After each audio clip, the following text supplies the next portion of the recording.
এবার দেখো, আমি একটা শ্বেত রক্তকণিকা ও লোহিত রক্তকণিকার একটা তুলনামূলক আলোচনা করেছি। দেখো আকৃতি অনুযায়ী, দেখো শ্বেত রক্তকণিকার আকৃতি হচ্ছে অনিয়তাকার, আর লোহিত রক্তকণিকার আকৃতি কি হচ্ছে গোলাকার দ্বি অবতল চাকতির মতো, ঠিক আছে।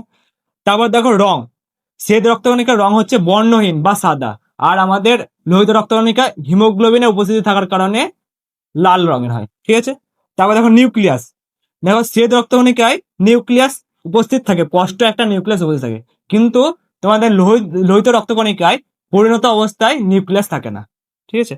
তারপর দেখো জীবনকাল, দেখো শ্বেত রক্তকণিকা 5 থেকে 21 দিন পর্যন্ত বেঁচে থাকতে পারে, ঠিক আছে। আর লোহিত রক্তকণিকা 120 দিন থাকে জীবিত, ঠিক আছে। তারপর দেখো কাজ, পরের পয়েন্ট, শ্বেত রক্তকণিকা আমাদের কি করে, দেহে রোগ প্রতিরোধে সাহায্য করে, ঠিক আছে। আর লোহিত রক্তকণিকা কি করে, পরিবহনে সাহায্য করে, মানে CO2 O2 অক্সিজেন কার্বন ডাইঅক্সাইডের পরিবহনে সাহায্য করে, ঠিক আছে। তারপর দেখো ক্ষণপথ, যে শ্বেত রক্তকণিকায় যে এই ফরেন এলিমেন্ট গুলো মানে রোগের জীবাণুগুলোকে মেরে দেওয়ার জন্য এদের ক্ষণস্থায়ী পদের সৃষ্টি হয়, তার জন্য এদের ক্ষণপথ উপস্থিত, ঠিক আছে।